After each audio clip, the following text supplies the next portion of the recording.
Work done for isothermal reversible and irreversible system.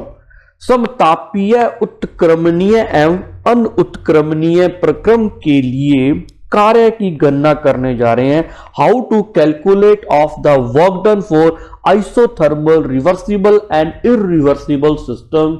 Hello students, आज हम work done निकालने जा रहे हैं। सभी आज क्लास में फटाफट बात करने जा रहे हैं आज केमिस्ट्री के थर्मोडायनेमिक्स उष्मा गतिकी चैप्टर के बारे में। उष्मा गतिकी चैप्टर चल रहा था अपना, थर्मोडायनेमिक्स चैप्टर चल रहा था। BSc BEd second year and BSc second year medical and non medical students, हमने वर्क डन का जनरलाइज फॉर्मूला क्या निकाला था। अगर हम बात करें कि वर्क डन का generalize formula W is equal to work done that is equal to the integration of minus of P del V या पी डी वी, ये हमने जनरलाइज फॉर्मूला ड्राइव किया था फॉर वर्क डन के लिए, है ना। आज हम कैलकुलेट कर रहे हैं work done for isothermal reversible and irreversible system. Isothermal का मतलब क्या होता है? What is mean of isothermal? Isothermal system which is system that temperature is constant and change in temperature is zero, यानी तापमान में परिवर्तन जीरो होता है और तापमान नियत रहता है। T is equal to constant which type of system, जहां पर टेम्परेचर कांस्टेंट रहता है and change in temperature is zero. हम उस सिस्टम की बात कर रहे हैं, उस सिस्टम में रिवर्सिबल और इरिवर्सिबल सिस्टम की बात कर रहे हैं। वी नो दैट, आपको एक ध्यान होगा कि मैंने आपको टू टाइप्स के सिस्टम करवाए थे। एक तो करवाया था मैंने रिवर्सिबल सिस्टम, अगर आपको याद हो तो इन प्रीवियस लेक्चर के अंदर मैंने आपको यह बताया था कि ये एक पिस्टन है, इसके अंदर गैस भरी हुई है और गैस के द्वारा exerted pressure is the P gas, मैंने बोला था आपको। ओके, एक पिस्टन मैंने और ले लिया, एक सिलेंडर और ले लिया, इसके अंदर भी गैस भरी हुई है। ओके, इसके अंदर भी अपने प्रेशर, इस गैस के कारण जो प्रेशर जनरेट होगा उसे भी क्या बोला जाएगा? Pressure of gas. एक क्या हो रहा है कि ऊपर से आप एक्सटर्नल प्रेशर लगा रहे हैं जिसको बोला जाएगा एक्सटर्नल प्रेशर, है ना। यहां भी क्या लगा रहे हैं आप? External pressure. इन दोनों में डिफरेंशिएट करने के लिए हम एक्सटर्नल प्रेशर की फॉर्म चेंज कर देंगे। ये दो सिस्टम की स्टडी कर रहे हैं, system number first and system number second. हम सिस्टम नंबर 2 की, system number 1 and system number second की स्टडी कर रहे हैं। Work done for isothermal and irreversible and reversible system को निकालने से पहले आपको मैं रिवाइज करवा रहा हूं कि आपको याद होगा कि हमने टू टाइप्स के सिस्टम की हमने स्टडी की थी। मान लीजिए अभी ये एक सिस्टम है जहां पिस्टन लगा हुआ है, ये एक ढक्कन लगा हुआ है, एक पिस्टन लगा हुआ है, इसके अंदर गैस भरी हुई है, गैस के पार्टिकल मूव ऑन कर रहे हैं। ऊपर से मैंने क्या कर दिया कि एक मैंने फनल लगाई और फनल के अंदर मैं हल्के हल्के से क्या डालने लग गया? पार्टिकल्स ऑफ सैंड, यानी रेत के कणों को डालने लग गया। जैसे जैसे रेत के कण डाल रहा हूं, जैसे जैसे सैंड पार्टिकल इसके अंदर ऊपर गिर रहे हैं, तो हल्का सा क्या हो रहा है? लाइटली प्रेशर एक्सर्ट हो रहा है on the surface of piston, है ना। It is known as external pressure. ये बाह्यतम दाब उत्पन्न हो रहा है पिस्टन की सतह पर, ऊपरी सतह पर, है ना। तो प्रेशर धीरे धीरे, अगर मैंने मान लो 10 कण डाल दिए, 10 पार्टिकल डाल दिए, तो ये प्रेशर, थोड़ा सा प्रेशर जनरेट होगा और थोड़ा सा वॉल्यूम में चेंज होगा। अगर मैं 20 कण और डाल दूं, 20 पार्टिकल और डाल दूं, तो हल्का सा प्रेशर में चेंज आएगा और वॉल्यूम में भी चेंज आएगा। इट मींस अगर मैं क्या करूं, इन 20 पार्टिकल को रिमूव कर दूं तो सिस्टम ऊपर की तरफ आ जाएगा और वॉल्यूम भी उसका इंक्रीज हो जाएगा। मतलब माइन्यूट लेवल पे वॉल्यूम चेंज होता है, माइन्यूट लेवल पे प्रेशर चेंज होता है। मतलब pressure and volume are variables in this case of, and this system is known as reversible system, यानी उत्क्रमणीय प्रक्रम। अगर आपने रेत के पार्टिकल इसके ऊपर डाले तो प्रेशर चेंज होगा। अगर आपने रेत के पार्टिकल हटा लिए, सैंड के पार्टिकल हटा लिए, तो प्रेशर रिवर्स हो गया, यानी उसका वॉल्यूम रिवर्स हो गया, वो पिस्टन ऊपर की तरफ आ गया। It is reversible system. इसकी बात हम प्रीवियस लेक्चर में कर चुके हैं। आपको ध्यान हो तो मैंने रिवर्सिबल और इरिवर्सिबल में मैंने डिफरेंस करवाए थे, तब आपको इस सिस्टम के बारे में समझाया था। बच्चों, बात समझ में आई तुम्हें? मैं यहां क्या समझाना चाहता हूं, मेरा मोटिव ये है कि आपको ये बात समझ में आ रही है कि रिवर्सिबल सिस्टम में अगर मैं टेम्परेचर को कांस्टेंट कर दूं, चेंज इन टेम्परेचर 0 आ जाए तो वहां पर रिवर्सिबल सिस्टम में सिर्फ और सिर्फ 2 चेंजेस होंगे, एक तो प्रेशर में चेंज होगा, एक वॉल्यूम में चेंज होगा। Pressure and volume are variables, यानी दाब और आयतन के अंदर ही परिवर्तन होगा। दाब और आयतन यहां पर चर अवस्था में होंगे, यानी परिवर्तनशील होंगे। मेरी बात समझे? अब आगे करते हैं। अब हम सिस्टम सेकंड की क्या करते हैं, स्टडी करते हैं। इसके अंदर वही गैस भरी हुई है, गैस के कारण जो प्रेशर एक्सर्ट हो रहा है known as pressure of gas, यानी गैस के द्वारा लगाया गया दाब, जिसको आंतरिक दाब भी बोल सकते हैं, इंटरनल प्रेशर भी बोल सकते हैं। ऊपर से क्या किया, हम इसको एक्सटर्नल प्रेशर लगा रहे हैं। मैंने क्या किया, 5 किलो का बाट रख दिया, यानी 5 kg वाला कोई ऑब्जेक्ट मैंने फटाक से रख दिया। और होगा क्या बच्चों, आपको पता है कि अगर मैं 5 kg का एक कोई भी ऑब्जेक्ट इसके ऊपर पुटअप कर दूं तो क्या होगा, फटाक से क्या होगा, ये फटाफट इसमें क्या होगा कि ये नीचे की तरफ आ जाएगा, पिस्टन यहां, पिस्टन ये पिस्टन यहां लग जाएगा और प्रेशर में एकदम से चेंज होगा। इसका मतलब यहां पर प्रेशर जो है एकदम से कांस्टेंट हो गया, है ना। इनिशियल कंडीशन में भी क्या है, प्रेशर कांस्टेंट है, और फाइनल कंडीशन में भी क्या है, प्रेशर कांस्टेंट है। यहां प्रेशर वेरिएबल की फॉर्म में काम नहीं कर रहा है इरिवर्सिबल के सिस्टम में। ये इट इज इरिवर्सिबल सिस्टम, है ना। प्रेशर क्या हो गया, कांस्टेंट हो गया यहां पर, समझे बात को। तो वो बात बाद में करेंगे, लेकिन पहले रिवर्सिबल सिस्टम की बात कर रहे हैं। अब आपको मैं समझाने जा रहा हूं कि रिवर्सिबल सिस्टम के लिए मुझे एक बात बताओ, तुमसे मैं एक क्वेश्चन और पूछता हूं कि मुझे बताओ कि रिवर्सिबल सिस्टम ये वाला है और इरिवर्सिबल सिस्टम ये वाला है, मैक्सिमम वर्क कहां करना पड़ा, काम ज्यादा कहां होगा, कार्य ज्यादा कहां होगा, मुझे चैट सेक्शन के अंदर बताओ जल्दी फटाफट कि हम कार्य कहां ज्यादा करेंगे। हम यहां क्या कर रहे हैं कि 10 पार्टिकल डालते जा रहे हैं और अपने काम क्या कर रहे हैं, करते जा रहे हैं। सिस्टम सिंपल सी बात थी कि मैंने एक बात की रिवर्सिबल सिस्टम की, इसके ऊपर मैंने पिस्टन लगाया और यहां पर गैस के पार्टिकल्स हैं और ऊपर से मैं सेंड पार्टिकल को मूव ऑन करता जा रहा हूं, पुटअप करता जा रहा हूं। जैसे ही मैंने सेंड पार्टिकल पुटअप किए तो हल्का सा प्रेशर में चेंज आया और वॉल्यूम में चेंज आया। जैसे ही मैंने पार्टिकल को रिमूव कर दिया, ये प्रेशर और वॉल्यूम में दोबारा चेंज आया और वॉल्यूम इंक्रीज हो गया। ये पिस्टन ऊपर तरफ हो गया, कभी पिस्टन नीचे ऊपर, हल्का हल्का बिल्कुल लाइटली नीचे आ रहा है, कभी ऊपर जा रहा है, मतलब फील ही नहीं होगा कि नीचे आ रहा है, नहीं आ रहा। तो मुझे एक बात बताओ कि यहां प्रेशर और वॉल्यूम तो वेरिएबल्स की फॉर्म में है, तो क्या यहां मैक्सिमम वर्क होगा, या मैंने क्या किया कि 5 kg का बाट रख दिया, 5 kg का कोई भी ऑब्जेक्ट रख दिया तो ये पिस्टन नीचे की तरफ ठाक से आ गया, तो यहां मैक्सिमम वर्क होगा। जल्दी बताओ फटाफट चैट सेक्शन के अंदर कि मैक्सिमम वर्क कहां होगा। शाबाश, डब्ल्यू मैक्स कहां होगा बच्चों, जल्दी बताओ। डब्ल्यू मैक्स यानी अधिकतम कार्य कहां होगा। हाँ शाबाश, बच्चे बोल रहे हैं, बिल्कुल अधिकतम वर्क जो होगा वो रिवर्सिबल सिस्टम में होगा।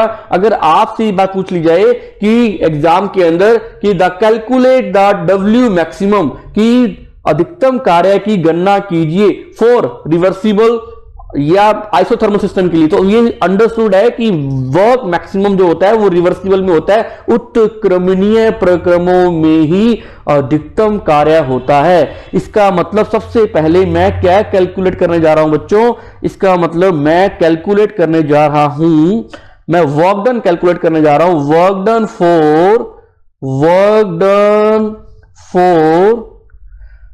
Done for isothermal reversible process, यानी हिंदी में लिखो तो बच्चों साथ साथ हिंदी में लिख लो कि मैं उत्क्रमणीय समतापीय प्रक्रम के लिए कार्य की गणना कर रहा हूं। क्या इसको मैं ऐसे लिख सकता हूं कि मैं डब्ल्यू मैक्स की स्टडी कर रहा हूं, यानी मैं अधिकतम कार्य की गणना कर रहा हूं, डब्ल्यू अधिकतम की कार्य की गणना कर रहा हूं। मेरी बात समझे बच्चों। तो we know that the generalize formula is the W is equal to minus of P del V is the generalize formula of work done. ये हमने फॉर्मूला निकाला था। अब आपको पता है कि स्टेप बाय स्टेप क्या हो रहा है कि इसमें प्रेशर भी जो है और वॉल्यूम भी दोनों टू वेरिएबल्स, है ना, प्रेशर भी चेंज हो रहा है, वॉल्यूम भी चेंज हो रहा है। तो इन केस ऑफ गैस हमें पता है कि इन केस ऑफ गैस, यानी गैस के केस में, इन case of gas PV is equal to nRT, we know that, और PV is equal to nRT। अगर मैं प्रेशर की वैल्यू, अब मैं आपको एक फॉर्मूला ड्राइव करके दे रहा हूं बच्चों कि एक फॉर्मूला ऐसा निकल जाएगा जो कि मैक्सिमम वर्क को कैलकुलेट करना सिखाएगा कि how to calculate the maximum work for isothermal reversible process, यानी उत्क्रमणीय प्रक्रम के लिए समतापीय प्रक्रम, जहां समतापीय कंडीशन टेम्परेचर कांस्टेंट है, delta T is equal to 0 है, यहां भी डाल देना कि delta is equal to 0, simple सी बात, टेम्परेचर इज कांस्टेंट। ये इसके लिए मैं क्या करने जा रहा हूं, वर्क डन की कैलकुलेशन करने जा रहा हूं, वर्क डन के लिए फॉर्मूला ड्राइव करने जा रहा हूं। फर्स्ट ऑफ ऑल हमें पता है कि work done for generalize formula हमने कैलकुलेट किया था, work done is equal to minus of PdV, P del V, है ना। In case of gas PV is equal to nRT, हमें पता है कि in case of gas PV is equal to nRT होता है, और हमें इस बात को पता है। तो प्रेशर की वैल्यू में कैलकुलेट करो तो P that is equal to nRT upon V, यानी एनआरटी बटा वी में आ जाएगा। इसके बाद बात करें कि हमें पता है, अब इसकी वैल्यू को मैं पुटअप करूं किसके अंदर, वर्क डन के फॉर्मूले में, minus of integration n R T upon में V and del V. We know that कि टेम्परेचर कांस्टेंट है, यहां पर temperature is constant, we know that, है ना। आर क्या है, गैस कांस्टेंट है, आर क्या है, गैस कांस्टेंट, गैस नियतांक है, तापमान नियत है, और एन का मतलब आपको पता है कि एन का मतलब होता है नंबर ऑफ मोल्स, और नंबर ऑफ मोल्स भी क्या होते हैं बच्चों, कांस्टेंट होते हैं, इसमें भी कोई परिवर्तन नहीं आता। आपने एक बार गैस भर दी, आपने मान लो 1 kg गैस भर दी, तो फिक्स है कि आपने इतनी गैस भरी है, अब उसकी ही क्या कर रहे हो आप, उसकी ही स्टडी कर रहे हो। Number of moles is a constant, R constant, T constant, समझे। तो टेम्परेचर भी कांस्टेंट हो गया, नंबर ऑफ मोल्स भी कांस्टेंट हो गए, आर वैसी गैस कांस्टेंट है, तो सारी टर्म्स कांस्टेंट होगी। तो आपको पता है कि जो चीजें कांस्टेंट होती, जो चीजें नियत होती हैं, उनका इंटीग्रेशन करने का कोई सेंस ही नहीं बनता, उनका समाकलन करने का कोई मतलब नहीं होता, उनको चक्के कर दो बाहर। इंटीग्रेशन कहता है चल बाहर तू, है ना, चल बाहर निकल फटाफट। एनआरटी बाहर आ गया पूरा का पूरा, था minus of NRT and DV upon V. अब आपको ये बात पता लगी बच्चों, जल्दी बताओ चैट सेक्शन के अंदर ये बात समझ में आई, बिल्कुल आराम से कराऊंगा, चिंता मत करना बच्चों। आपका अप्रैल तक कोई चांस नहीं है एग्जाम होने का, 4 मंथ पड़े अपने, 4 महीने अपने जी जान लगा दो बच्चों, कोई दिक्कत नहीं है ना।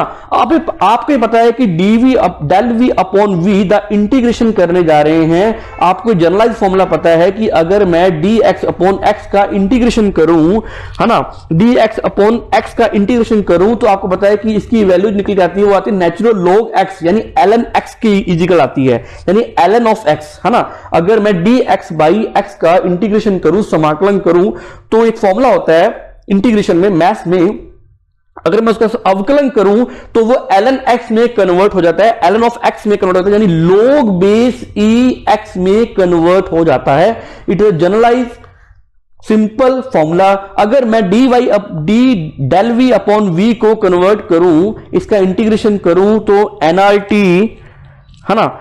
आपको ये बात पता है बच्चों, एक बात और बता दूं कि इसका डीवी अपॉन वी का इंटीग्रेशन करूं तो एलन वी आ जाएगा, मैं मानता हूं बात। अगर मैं इंटीग्रेशन कहां से लेकर के कहां तक कर रहा हूं, ये मुझे पता होना कि चेंज जो आया वॉल्यूम में, अगर मैं ऊपर से प्रेशर को एक्सर्ट कर रहा हूं, प्रेशर एक्सटर्नल प्रेशर लगा रहा हूं, दाब लगा रहा हूं, तो जो वॉल्यूम में चेंज आया है वो V1 से V2 तक की तरफ आया। मैं लिमिट लगाने जा रहा हूं, यहां पर सीमा लगा रहा हूं कि इतना चेंज आया है कि V इनिशियल से V फाइनल की तरफ चेंज आया है, तो मैं यहां लिमिट लगाने जा रहा हूं कंप्लीट इंटीग्रेशन करने के लिए, है ना। तो अगर मैं लिमिट लगाऊं तो minus of NRT and D del V upon V, अगर सॉल्व करो तो क्या आ जाएगा, ln वी, है ना, ln V and V volume में जो चेंज आया है, जो वी वॉल्यूम में जो चेंज आया है वो अब lower limit to upper limit की तरफ आया, यानी वी इनिशियल से वी फाइनल की तरफ चेंज आया, यानी प्रारंभिक आयतन से अंतिम आयतन में इतना परिवर्तन आया है। तो अंततः लास्टली ये हमारे पास फॉर्मूला निकल के आता है कि minus of NRT the W is equal to minus of NRT ln of V and lower limit to upper limit. We know that कि ये जो वॉल्यूम में चेंज आया है, lower limit to upper limit आया। अब आपको पता है कि अपर लिमिट में से लोअर लिमिट को माइनस करते होते हैं, तो W is equal to the work done is equal to minus of NRT ln natural log base के कंटेक्स्ट में ln v2 minus ln v1, ये हमने फॉर्मूला लिख लिया। और आपको बताया कि लॉग की एक प्रॉपर्टी होती है, जो चीज माइनस में होती है उसको भाग में लिख दो, उसको डिवीजन की फॉर्म में लिख दो। ये दोनों के दोनों माइनस में है, ये नेचुरल लॉग है। एनी वन लॉग अगर वो माइनस में है तो लॉग की प्रॉपर्टी होती है कि उसको क्या कर दो बच्चों, w that is equal to minus of nRT और ln of v2 upon v1, है ना, ये डिवीजन में आ गई। अब हमारे पास एक फॉर्मूला निकल के आ गया इन case of isothermal process. Isothermal कौन सा, रिवर्सिबल प्रोसेस, यानी समतापीय उत्क्रमणीय प्रक्रम के लिए हमारे पास वर्क डन निकल के आ गया। ये एक प्रकार का, तो मुझे that is equal to work maximum, ये एक प्रकार का अधिकतम कार्य का, यानी work done for maximum work, यानी मैक्सिमम वर्क का हमारे पास एक फॉर्मूला निकल गया।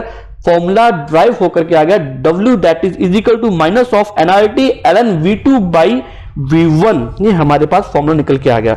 बच्चों यहां तक कोई डाउट है, जल्दी बोलो फटाफट। बिल्कुल सिंपल सी बात है और मैं बिल्कुल इजी वे में करवाऊंगा, आपको सब आता है, सिंपल सी बात है।